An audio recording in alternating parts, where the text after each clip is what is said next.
ॐ सदाशिवसमारम्भां शङ्कराचार्यमध्यमाम् अस्मदाचार्यपर्यन्तां वन्दे गुरुपरम्पराम् सर्ववेदान्तसिद्धान्तगोचरं तमगोचरं गोविन्दं परमानन्दं सद्गुरुं प्रणतोऽस्म्यहम्। Om. In this Prakarana Viveke Chudamani, we are in the section called Adhikaritvam. Adhikaritvam means Yogyata, eligibility. Yogyata for what? For Atma, Anatma, Viveka, Vichara, and to begin the Brahma Abhyasa.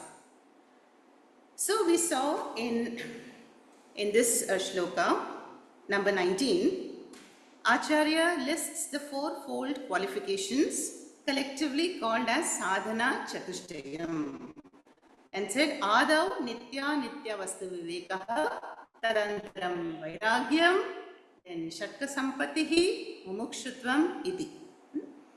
And yatra chatvari sadhanani santi satsu Tatra Sannishtha. So these fourfold qualifications, as you know, are also called as the 4 Ds. D for discrimination, Vivekaha. Second D for dispassion, Vairagyam. The third D is a collection of 6 disciplines which we will see today. Beginning with Shamaha, Shamadamash, Shamadamadi, Shatka Sampatihi. And finally, mumukshutvam, or the desire for liberation. So Acharya says, when these are there in some measure, then one is qualified for jnana vichara. If they are not there, then one cannot begin this viveka vichara. Now in shloka number 20, we saw the explanation of viveka. Now, what is Vivekaha? Remember the Tattvabodha definition? Nitya Nitya Vastu Vivekaha. Now, that definition Acharya expands in shloka number 20 and says, Brahma Satyam Jagan Mithya Ityevam Rupo Vinischayaha Soyam Nitya Nitya Nitya Vastu Vivekas Samudahritaha. So, what do you mean by Nitya Vastu? What is Anitya Vastu? So, Acharya says, Nitya Vastu Ekaha, Brahma Satyam, and Anitya Vastu is Anekaha, Jagat Mithya. Now, Brahma Satyam is that Brahma Chaitanyam, which is Avasthatraya Sakshi, non-negatable Satyam in the 3 periods of time, which is the invariable constant, not conditioned by Desha, Kala, Vastu. That alone is Nitya Vastu, Brahma Satyam. Then, what is Mithya? What do you mean by Jagat Mithya, Anitya Vastu? Everything else will come under that category. So, Jagat, the word itself means Jayate Gacchati iti Jagat. That which is constantly undergoing the cycles of Srishti, Sthiti and Laya, which is born, is gone, born, born is. So, what is the nature of Jagat? Drishta Nashta Svabhavaha, which means even as I am experiencing this Pancha Bhautikam Jagat, through the Pancha Bhautikam bodies, the body is also part of the Jagat. The Jagat has changed. So we see that Anitya Vastu is anything that is subject to the Shad Vikaras and it is subject to constant change. Shankaracharya has also composed that verse in Bhajagovindam and says, Dinayaminyau Sayam Prataha Shishira Vasantau Punarayataha Kala Kridati Gacchati Ayuho tadapi na munchati asha vayuhu. That is how the day follows night. The seasons are rotating again and again. Srishti Sthiti Laya, in the play of time, Kalaha Kridati. But still, there is desire. Asha Vayuhu na munchati. So that is the Anitya Vastu. Anitya Vastu because it is a karma phalam. That anything that is born of action, anything put together is finite and perishable, and hence Anitya Vastu. And so, here Acharya says that let us do the discriminative analysis between what is Nityam and what is Anityam. How will we do this analysis? By these prakriyas. Drik, Drishya, Viveka prakriya is one. Neti, Neti is a very good prakriya from the Brihadaranyaka Upanishad. So when I say na iti, na iti, na iti, whatever is experienced, whatever is an object of enjoyment and subject to change, na, that is not permanent. And the word given is mithya. So mithya is that which is sat and asat at the same time. Yeah, that is the magic of mithya. Sat asadbhyam anirvachaniya. So why is it sat? Because I experience it. It is nama rupa. It is very much tangible and visible. And why is it asat? Because it does not stay. Yeah, it is fleeting. It is going away. So sat asadbhyam anirvachaniya. So whatever I can negate using these prakriyas is mithya. Now, if I keep on negating everything, body, mind, neti, neti, neti, will anything be left at all? Is it shunyam, the satyam? No, because you cannot negate the negator. The one who is negating is the sakshi drik, is the observer. It is the witness, and that is who you are. The Nityavastu Atma.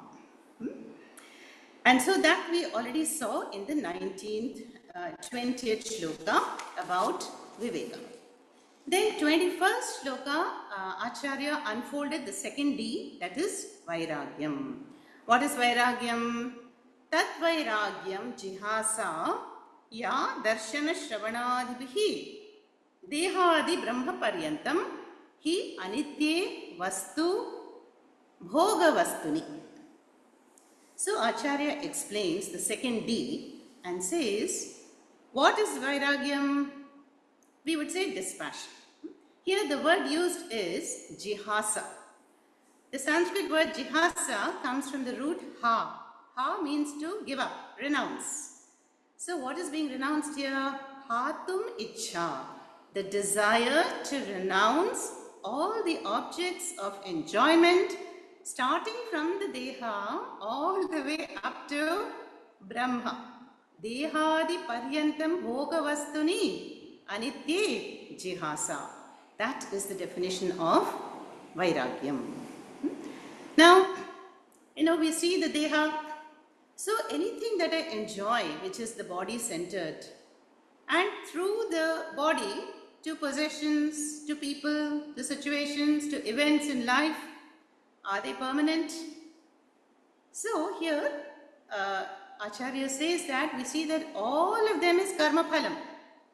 The body is karma phalam, prarabdha karma phalam, and anything experienced through the body in the world is also a finite, perishable result. What about the highest Svarga, Brahmaloka? Is it permanent? No. So even Brahmadev is a post, and after the lifespan of Brahma, that is one kalpa, again there is a complete dissolution. Remember chapter 8 Bhagavad Gita, Krishna says, Abrahma bhuvana lokaha punaravartinaha, hey Arjuna. That is all these lokas, they are constantly rotating. Punaravartinaha. And so, ashashvatam dukkhalayam lokam prapya mam bhajasva. So Arjuna, having attained this loka that is fraught with pain, and which is ashashvatam, impermanent. You seek the nitya vastu. That is who I am. Mam bhajasva. So that is the meaning Acharya gives here for vairagyam. In the sense that when we pursue artha and kama, then we will get a finite result. What about dharma when I pursue? I will get punyam, but punyam is also a perishable result. It is only postponed to the future. So all these three pursuits, the mumukshu will examine dharma, artha and kama and come to the conclusion that they are all anityam, anitya karma phala. So vairagyam is really all about, am I prepared to lose everything before it is snatched away from me? Kalaha kridati. So the time is sarvabhakshakaha. So whether I want it or not, constantly things are being swallowed up in the flow of time. But am I ready to lose it even before it is snatched away? That is the state of emotional maturity called vairagyam. Now, Pujya Swamiji gave another translation. Said instead of dispassion, we will take the meaning of objectivity for vairagya. So what is objectivity? Objectivity is to appreciate any vastu in the world for what it is, neither more nor less. Vastataha. For example, take the body. So the body, we do not want to pamper it, neither do we want to ignore and disregard it. Why? We have just seen in the first few verses in this prakarana, the manushya janma prashansa, jantuna narajanma durlabham. Because the body is karmakshetram, dharmakshetram, mokshadwaram. So the body is a blessing, human body is a blessing. And so dispassion will be a healthy attitude and approach towards the body. Then what about wealth? So vairagyam does not mean turning away in disgust or running away from the world, disregarding the body and all possessions. I give up everything. No. It is the giving up of ownership, ahankara, mamakara, and to have the healthy approach. Now what about money? Now money is very useful. It pays the bills. It helps me pursue dharma. I can buy books. But money cannot buy enjoyment. I can buy food but not appetite. I can buy mattresses but not sleep. I can buy books but not the understanding capacity. So money can give comforts and conveniences but not happiness. So understanding what anything in life can give, but again, what can it not give? Moksha, wealth cannot postpone my lifespan, can it? So when the time to go has come, any amount of wealth and affluence is not going to help. So this approach and attitude towards life and everything in life is called vairagyam. Yeah? Then what about family members and situations? No? Should I run away from them and be dispassionate? Show vairagyam? Again, no. Because again, the healthy approach that the situation, the family members, these opportunities, they're all stepping stones, sahakaris. They will help me gain the chitta shuddhi, the inner maturity. And they're all manifestations of Ishvara. Swakarmana tamabhyarcha siddhim vindati manavaha, Krishna says. So this is the life of objectivity and the healthy approach, which is to be understood as vairagyam for a seeker of mumukshu, moksha. Now, so what vairagyam really means is emotional independence. That is, I'm not dependent emotionally, psychologically on anything for my happiness, peace and security. Okay, so we have completed up to 21. That was a short recap. Now we have completed the first 2 Ds. Now let us start the third D, which you know is a collection of 6 disciplines commonly known as Shatka Sampattihi. We say Shamadi Shatka Sampatihi or Shamadamadi Shatka Sampatihi because it's a set of 6, beginning with Shamaha. Shamaha, there is a sequence there. Shamaha, Damaha, and so on. So let us look into the verse number 22.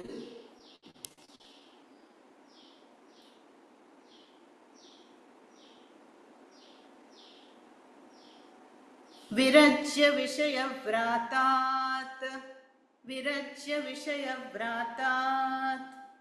Doshadrishtya muhurmuhu Swalakshe niyatavastha Manasashama uchyate Virajya Vishayavvrata Doshadrishtya muhurmuhu Swalakshe niyatavastha Manasashama uchyate. Now Acharya is going to explain what is Shamaha. Virajya Vishayavratat Doshadrishtya muhurmuhu Swalakshe niyata avastha manasaha shamaha uchyate. Now we have come across these definitions in Tattva Bodha. So what was Shamaha? How was it defined in Tattva Bodha? Simply Mano Nigraha, mastery over the mind. But in this Viveke Chudamani, Shankaracharya expands those Tattva Bodha definitions and makes it a little more clear. What does Acharya say? Virajya. Virajya means turning away. Turning what away? The mind. Turning the mind away. From what? Vishaya Vratat. Now Vrata means a samuha, a host, a group. So Vishaya Vrata is the host of sense objects. Yeah, Shabdadyaha, sense objects are the Vishayas. Turning the mind away from the objects of desire. How will we do that? By doing dosha darshanam, dosha drishtya. We will come to that in detail. When should I do this? Muhuhu, muhuhu. Muhuhu, muhuhu means punaha, punaha. Always, again and again. You know, when we listen to a lecture by a Swamiji, then at some moments we feel inspired and filled with vairagyam. But after some time, we have to continue life and then we don't have that level again, inspiration. So, the mukshu has to again and again be very alert and in examining, self-examination. Is the Viveka, what is the Viveka level, vairagyam level, and so on. So here, Shamaha is turning the mind away from the objects of desire by examining the limitations, the defects in the pursuit of anitya vastus. Then having turned away, what should I do? Swalakshe niyata avastha. Turning the mind away from anityam, I want to focus it on the nitya vastu atma. So swalakshya means the goal of self-knowledge, the source. So turning the mind away to make it abide in the Atma Vastu. We have seen this in the Gita many times. Yato nischarati manaschanchala masthiram atma samstam manakritva nachintayati. So, where Krishna tells in chapter 6 Dhyana Yoga, from whatever object the mind is attracted to, we have to bring it back again and again, back to the mantra, back to the Gita shloka, back to the center. So Shamaha, what is Shamaha really? Focusing power, staying power, abidance. Swalakshe niyata avastha. Niyata avastha means steady abidance. We have also had that beautiful analogy of a lamp. If you place a lamp in a spot which is free from wind, nivatastha deepaha, how it will remain steady, the flame. So too, Shamaha is the sadhana, the effort to make the mind abide at the source, Atma Samstham. And that is called Shamaha Uchyate. So the abidance of the mind in the self-knowledge, in the Atma Tattvam, bringing it repeatedly back from the objects of desire, this practice or this sadhana is called Shamaha. Yehi samsparshaja bhogaha dukkhayonaya evacha nate shuramate buddha adyantavanta kaunteya. Krishna has also said that the wise people will never rejoice in the pleasures born of contact of the sense organs and sense objects. Why? Because they are dukkhalayaha, dukkhayonayaha. They are wombs of future pain. Now, let us see how to do this dosha darshanam. Dosha darshanam is to see the limitation and the defects in enjoyment. No? Should I not enjoy life? Should I not buy clothes, try new cuisines and travel and be with friends and have parties and go to movies? This question may come to our mind. But remember, we are in the Adhikaritvam section for a student of seeker of moksha. And so, such a student will always be constantly reflecting upon the defects. Now, what are the defects? That whatever I pursue, an object of desire, will give me temporary whatever, peace, security and happiness. Then what is likely to happen? It will leave behind a vasana, a samskara in my mind which will crave repetition, and it can lead to enslavement, addiction, emotional dependence. And even if I enjoy something like a status, a name and a fame, some wealth, some property, what happens after that? Let's say a car. We bought our own car or built our own home. Then there has to be maintenance. I have to struggle to preserve it. And there is the fear of theft, fear of loss. So a mumukshu will do all this vichara before fulfilling the desires. This is called dosha darshanam. Simple dosha darshanam. If I have a pizza tonight, then it's very likely that I will get up with stomach pain in the morning. So, any intelligent person will think, if I enjoy this today, I should be ready to face the consequences tomorrow. So, this is the kind of dosha darshanam.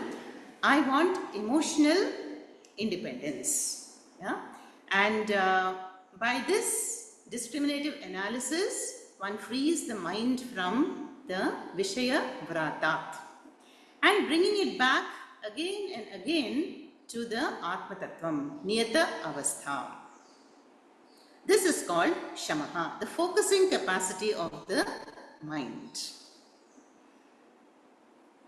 Let us chant the shloka again. So, this shloka is just echoing what Krishna has said in chapter 6. When Arjuna says, Chanchalam hi manah Krishna, pramadhi balavadridam, tasyaham nigraham manye vayoho evat dushkaram. Krishna, the mind is so difficult to control, it's like having to control the wind. Krishna agrees. He says, Asamshayam mahabaho, I agree. Abhyasena tu kaunteya vairagyena cha grihyate. Always remember these two things. Muhu, abhyasa, constant abhyasa in the spiritual routine that we follow, and vairagyam. Vairagyam is not that we don't enjoy. We are free to enjoy things in life, but to remember the consequences also. Am I ready to face the consequences? Yeah? So the healthy approach is to have a constant spiritual routine and be in satsanga always. Virajya vishaya vrata dosha drishtya muhurmuhu swalakshye niyatavastha manasashama uchyate. So that was the first of the sixfold discipline called Shama. Mano Nigraha in one word. Now let's go to 23rd, which is all about Damaha. How was Damaha defined in Tattvabodha? Indriya Nigraha. Now we are coming to the mastery at the level of the sense organs. What was Shamaha? Mastery at the level of the mind, which is more difficult because at the level of the mind, the wise person, what will he do? He'll pluck out the desires.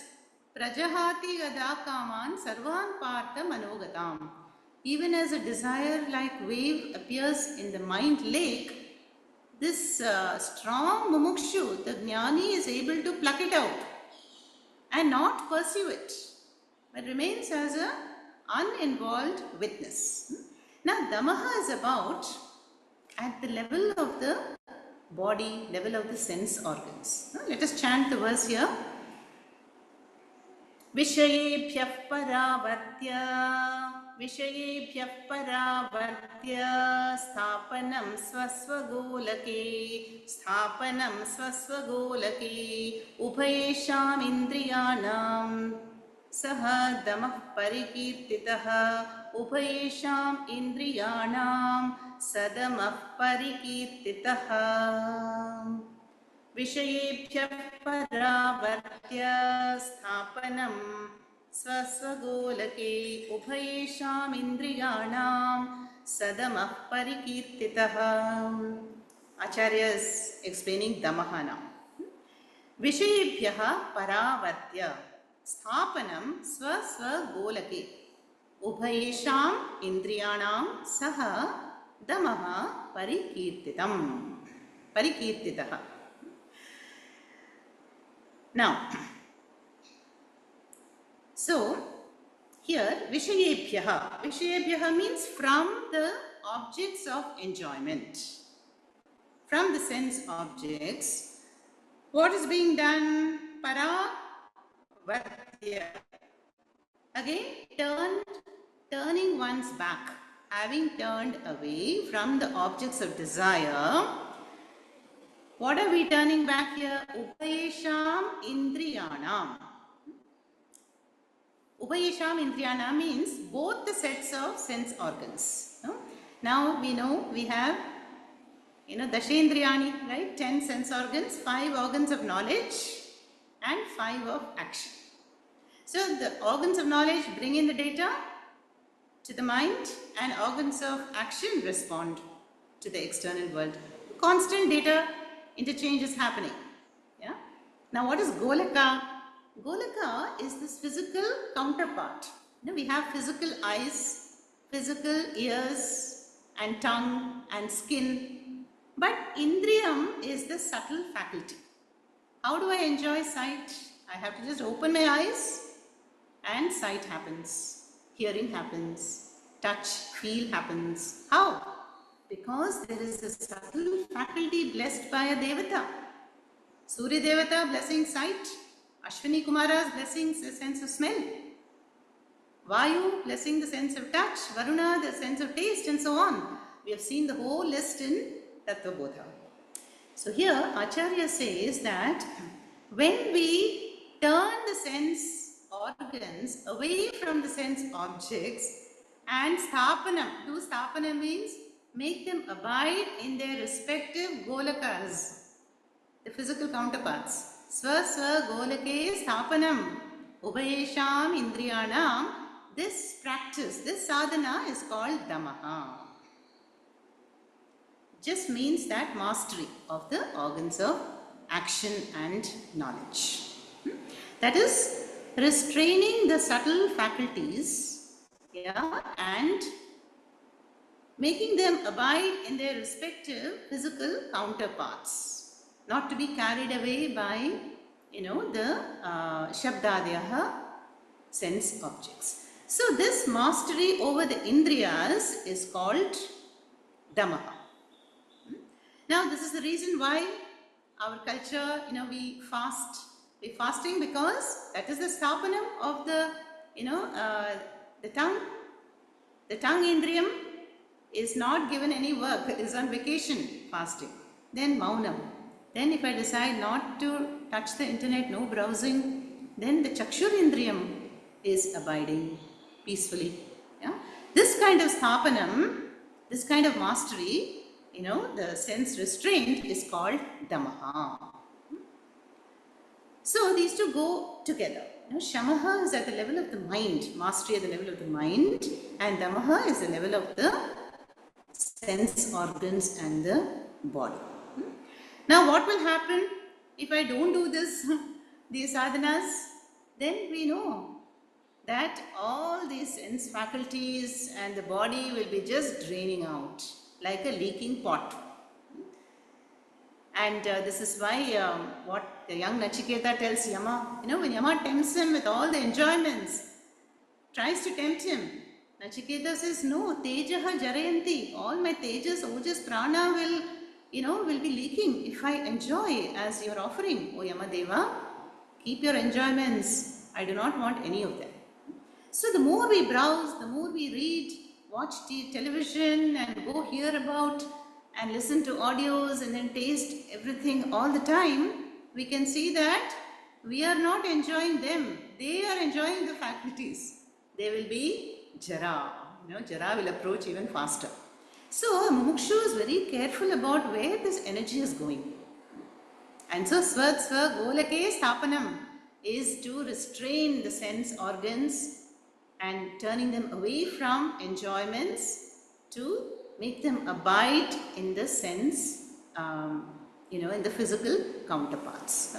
This way, the mind will be restrained and will have the energy for the higher pursuit of Atma, Anatma, Viveka. That is the point here. Vishayebhyah paravartya sthapanam swaswagolake ubhayesham indriyanam sadamah parikirtitah. So we have completed Shamaha and Damaha. What is the next?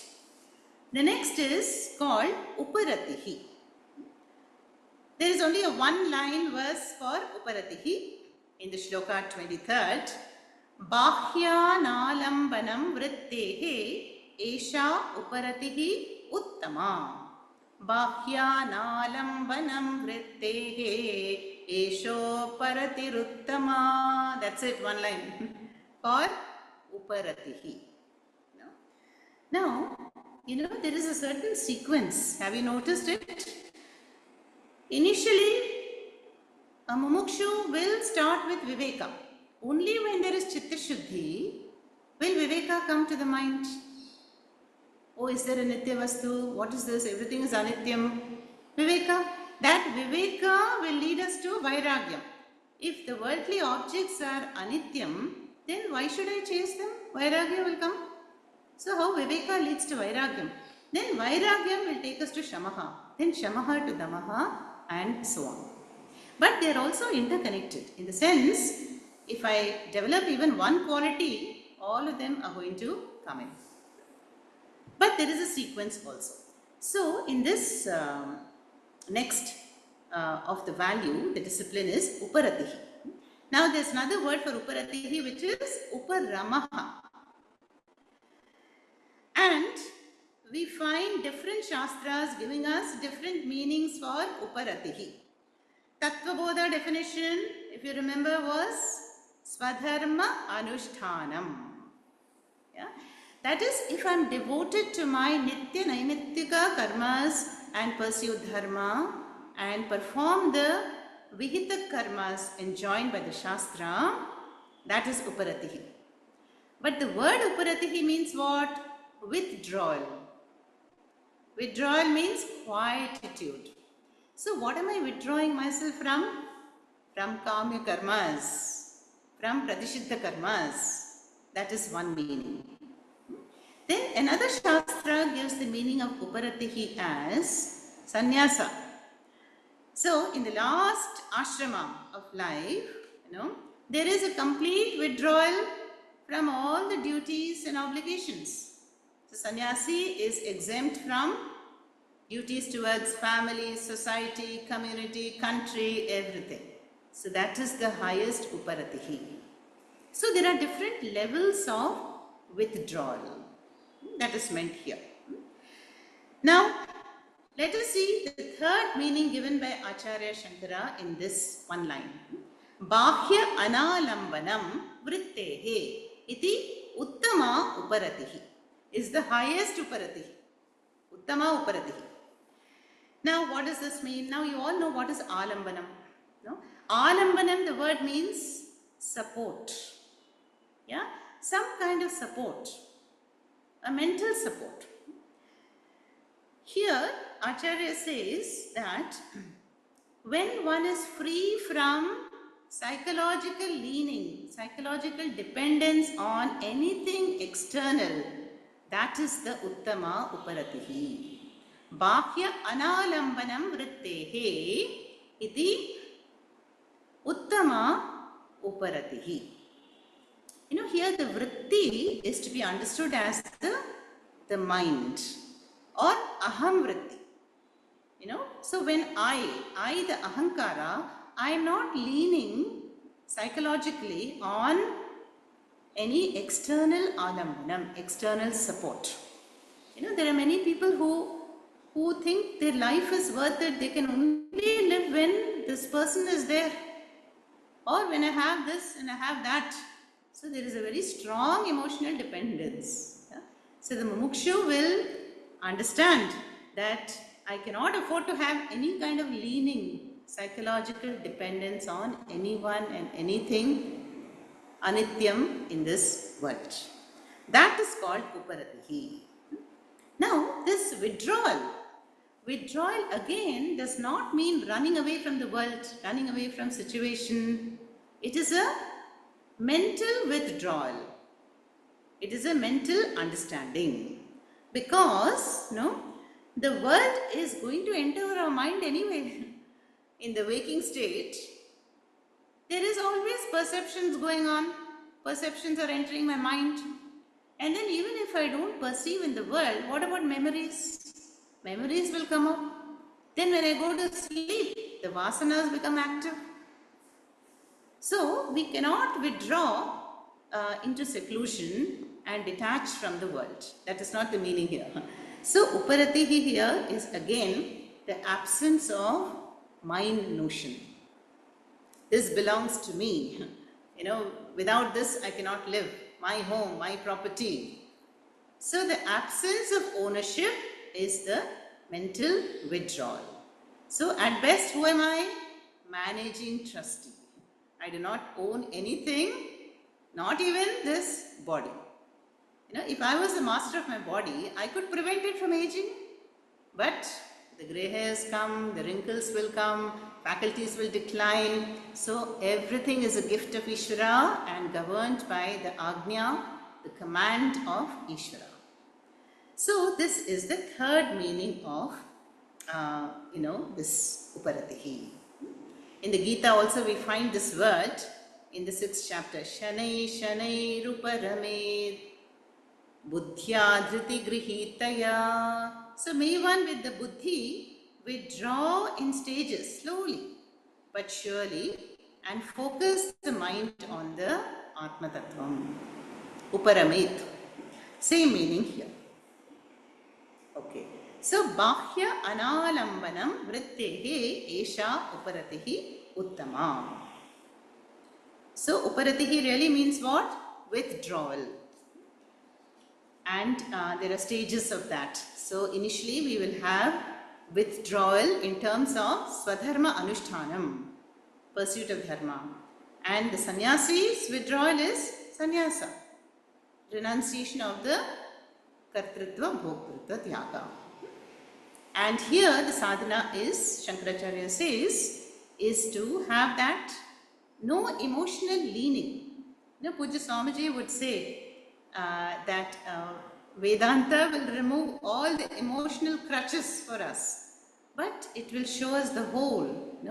You are the whole, you are independent, and that is who you really are. Satyam, Jnanam, Anantam, Brahma.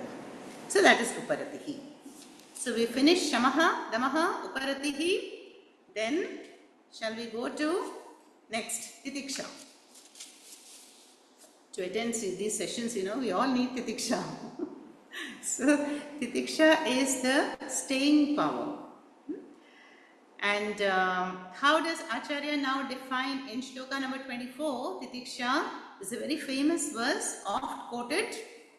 Sahanam sarva dukkhanam apratikara purvakam. Sahanam sarva dukkhanam apratikara purvakam. Chinta vilaparahitam sa titiksha nigadyate. Chinta vilaparahitam sa titiksha nigadyate. Sahanam sarva dukkhanam apratikara purvakam. Chinta vilapa rahitam sa titiksha nigadyate. So Acharya here says, how can we define titiksha? Now the word titiksha we all know means forbearance. Yeah, the capacity to endure pain, patience, tolerance, endurance. All these are meanings for titiksha.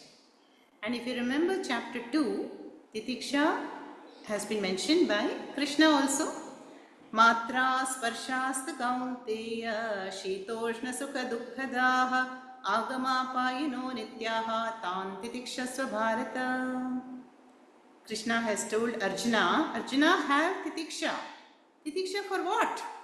For all those choiceless, difficult situations in life, painful situations that are getting unfolded in life, the discomforts, the difficulties. In short, tapatrayam.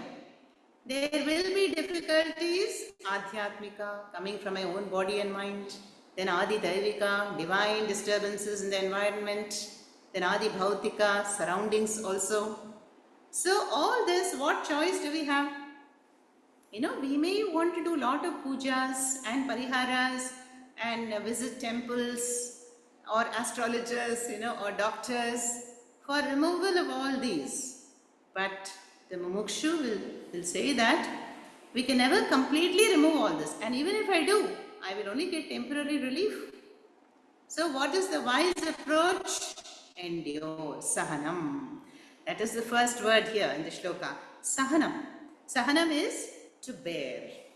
To bear what? Sarva dukkhanam. All these situations of pain. Now, why should I bear them? Because they are the prarabdha karma phalam unfolding. Now, they are choiceless, unavoidable. Now, how should I go through these situations? There are a couple of important words there.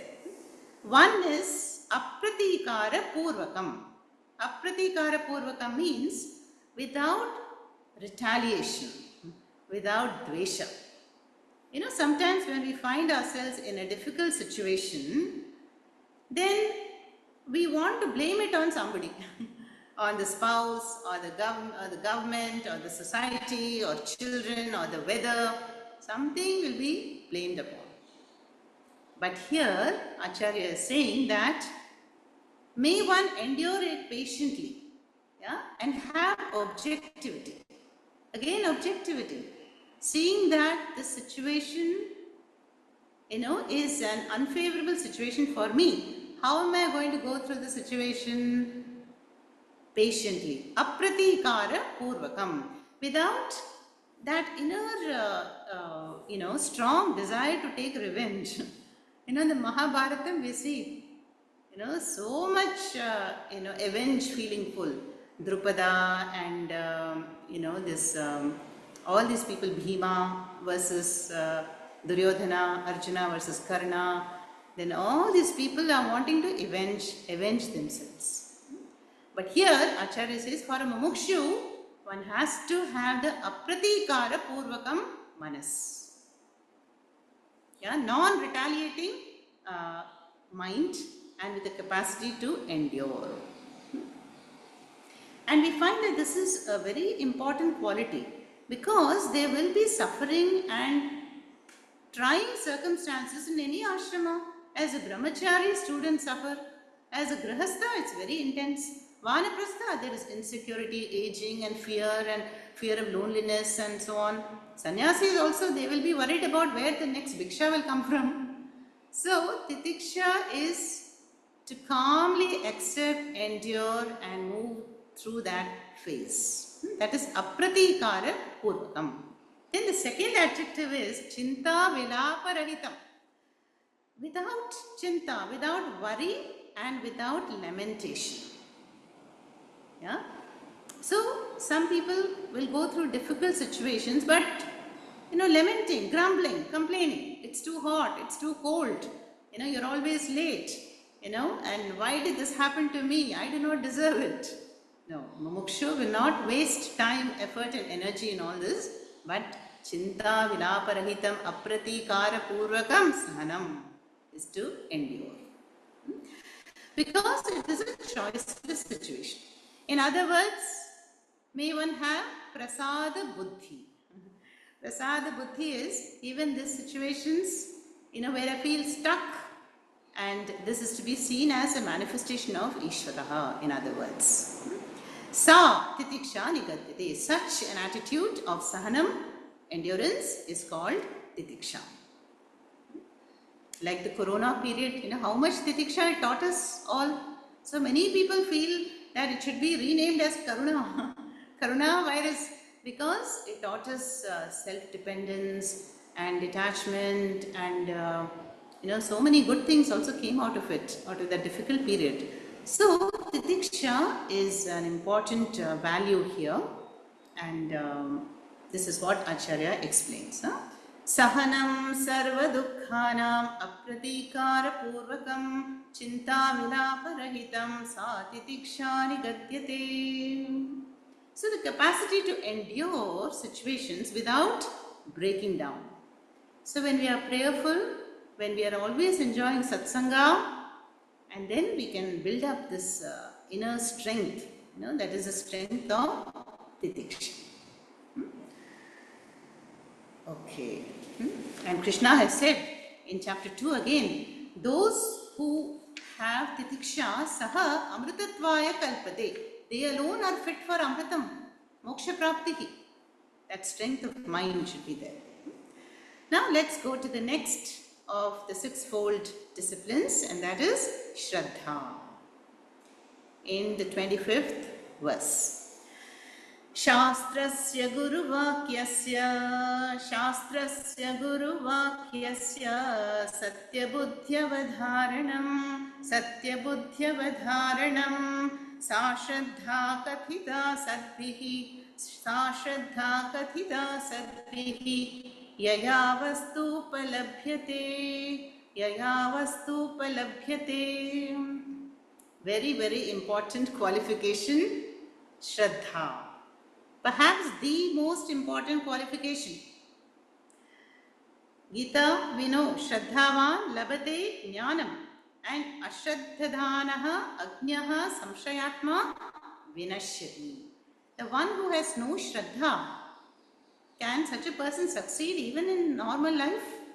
Cannot gain success, name, fame, any status. What to speak about the paramjnanam? So Shraddha is very important. Let us see how Acharya defines it here. Now Tattvabodha definition is similar to this. Shastreshu Guruvakyeshu Vishwasaha iti Shraddha. In Tattvabodha we saw. Here Acharya says Shastrasya Guruvakyasya Satya Buddhi Avadharanam. Avadharana means understanding, ascertainment, discerning. Avadharanam. Avadharanam. What avadharanam? How? Satya buddhi shastrasya guru vakyasya. So when a mumukshu has shraddha, has the satya buddhi in the shastra and the guru, then that understanding, sa shraddha kathita, that is called shraddha. And this is kathita, this is mentioned by whom? Sadbhihi, by the wise people, by acharyas, vidvans, satpurushas. They have defined shraddha like this, the satya buddhi, the understanding and satya buddhi, by which and by such a shraddha alone what vastu upalabhyate, that vastu jnanam, the freedom, moksha prapti will be only there for shraddhavans, those who are endowed with shraddha, and who are not vinashyati, perishes. Perishes means what? they will remain in samsara. So Shraddha is very, very important. There are beautiful stories in the Upanishad of, Shishyas approaching with Shraddha, although not very highly intelligent or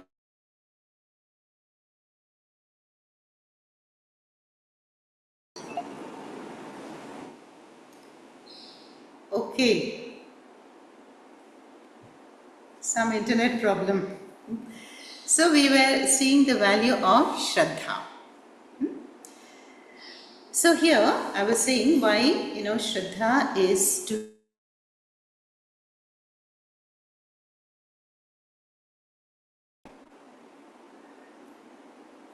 Can you hear me now? Yeah. Yes, yes, now. So